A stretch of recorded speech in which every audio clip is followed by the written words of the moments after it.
Yeah, when I was something like, I cannot tell exactly anymore, but I think I was something like 13 or 14. I went together with my father to Strasbourg to hear a concert of the Ensemble Contemporain with Pierre Boulez. And Boulez conducted his own music. It was the Raumstück Repos and the clarinet and electronic piece, Dialogue de l'ombre double. And colleagues had told me at that time, Boulez is this kind of dry music. It's very mathematical, the brain is important, no emotion.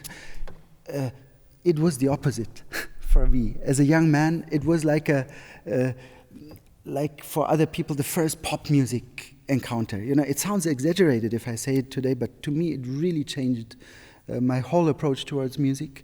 It was one of the days, also later, this is not many times in your life that happens, that it hits you that hard, something like that. It was very obvious for me that on the next morning, after having experienced that completely new music for me, I could not go on with how I used to do the years before. So it was a really life-changing experience. And as you mentioned, at that moment, I could not have had the imagination of working so closely together with him many times. As you said, with the Wiener Philharmoniker, and in Salzburg, he premiered my harmonica piece, also the love he gives. I mean, it's not necessary for somebody like him to be interested in what the younger generation does. He could do his thing, But that was part of his thing. He was always so interested in what we young people do. So this was an unforgettable experience. And one last aspect is our collaboration between him as composer and me as clarinetist. So later this piece, Dialogue de l'ombre double, became very, very important for us.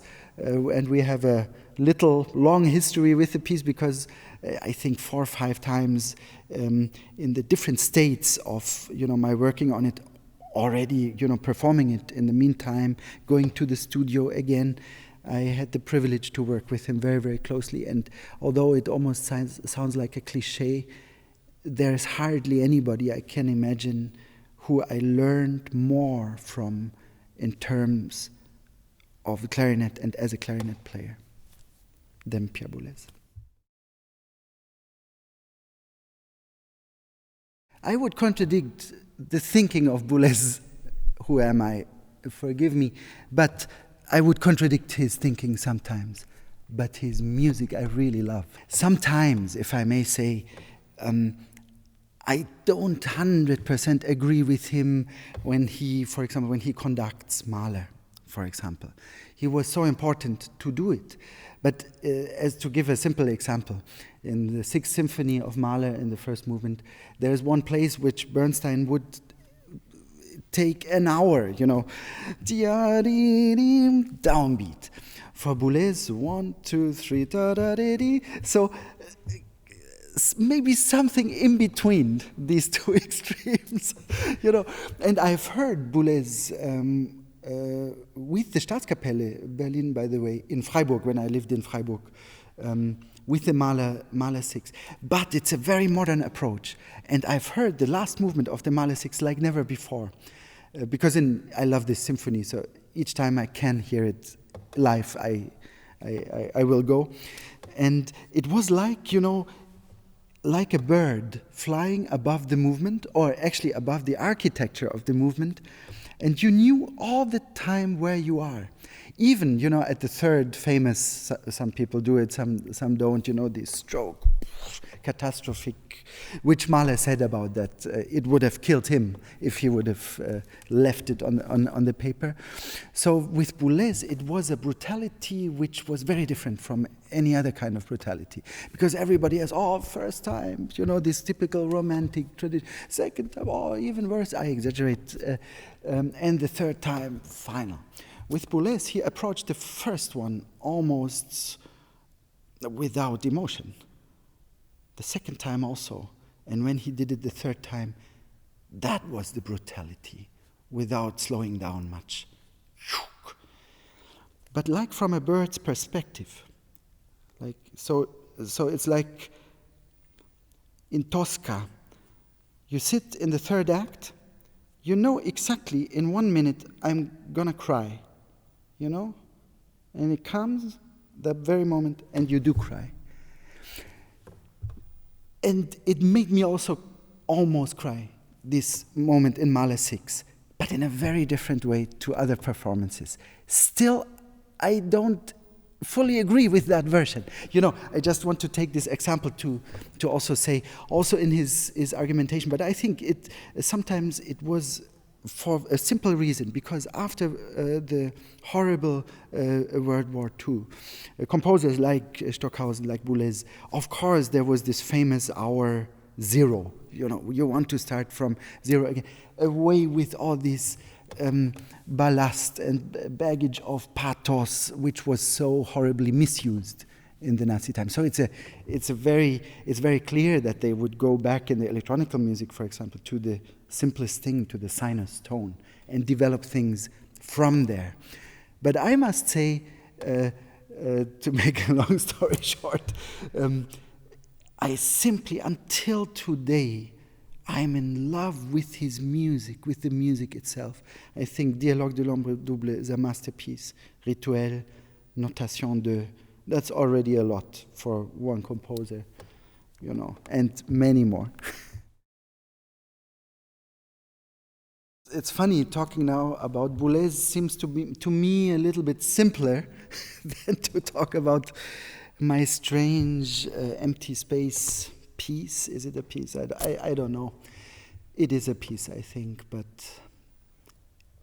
it's empty space. It's hard to talk in words about it. I mean, it's like it is hard for me to talk about this Corona time, because, you know, in German, I have to say this in German, there's this wonderful Karl Valentin sentence, es ist alles gesagt, nur noch nicht von allen. So everybody talks about this Corona time, everybody has his or her own experiences and so on. But one thing we should not forget, first of all, we are privileged in a way. There are many people who are really hit by this crisis, really, you know, poor people, and so really hit hard by this crisis. So everything I say about how I feel, you know, I want to see it in relation with that, or I'm aware of that. But for me, it was a tough time. I say this very unsentimentally. For weeks and months, I could not compose. I was praying many years that I would find more time to compose, to have finally some weeks in a row where I could compose. Finally, it was there. I could not compose. And then Daniel called me and asked, Jörg, can you imagine to write us a little piece? And it was a shock for me, and it took me 2-3 seconds to recover from it, because I knew that I was not able to do it right now. And I waited for it, and really heartfelt. And as he explained the project to me, I said emphatically, I said, yes, I will contribute something to it. And the result is actually my first piece after these many weeks. Empty Space is with the experience of the empty space, which we all experienced in a way in the last weeks. It's different from my other pieces, I feel. But maybe one sees that from outside better than I can describe it. The last piece I had finished before that was my 10th string quartet for the Juilliard quartet, called Cavatina. It's a Beethoven homage piece. Completely different world from this piece. That I finished end of March, beginning of April. Now this I just finished some days ago. It's something else. It's something else. A very quiet piece. Most important thing is where we sit here, is the hall. For me, it's like a second home, sometimes first home. I love this place. I feel at home in it. The acoustics, the atmosphere, the experiences we had. We had unforgettable concerts from the first night of the Boulez Saal, where we played with Anna Praska and Daniel Barenboim, we played Hirt auf dem Felsen, Schubert. I played up here, I played my fantasy for clarinet solo, which would not have been possible without the Boulez Dialogue de l'Ombre Double. I played Dialogue twice here, and I think we are planning even one more. So it really feels home. So it's as simple as that. I knew, because Barenboim told me on the phone, it will be no audience, so it will be for the empty space. For me, it's very obvious this piece its name can only be empty space. It's very much, and one could feel it in our rehearsals too, I think. It has to do very much with listening to each other. And I make things difficult for the players, because it would be so much easier if we would be closely together. But I really wanted us to be at different places in this space and then make music. So actually it starts with this breathing and it ends with this breathing, but it's less a formal thing here, but a very individual, maybe scary, you hear this breathing, that's the first thing you hear. And you relate kind of everything to what you have heard. And it's rather listening than playing chamber music. It was not easy, but with these wonderful musicians, it was our choice, amongst a certain pool of wonderful musicians who we write for, and it was very clear for me that I want to write this for these 4 wonderful colleagues and myself to play. When I had finished the piece, I think, and this I did not know before, I think this piece will be the beginning of a series of pieces called Empty Space. 1, 2, 3, 4, 5. 4 different combinations, and in the end maybe a big ensemble piece. Now I feel very strongly it's just the beginning of something. And by the way, this comes to my mind just now, this is a very Boulezian idea, the notation idea. The first little cell of it was written in 1945 or something like that, and he did, decades later, he related to it. So I hope it does not take decades with me until I continue the empty space cycle, but I can imagine there will be something one day like an empty space cycle, maybe as much question marks this piece might raise. I think the musicians who performed it, when we played it the first time, when we played it again, when we played it for the recording, it sounds very simple. We missed it.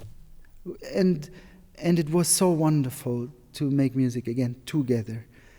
And how wonderful it will be if the people who listen to this now or who watch this now have the opportunity, at least again, to be here in the hall, because that's what I'm completely convinced of.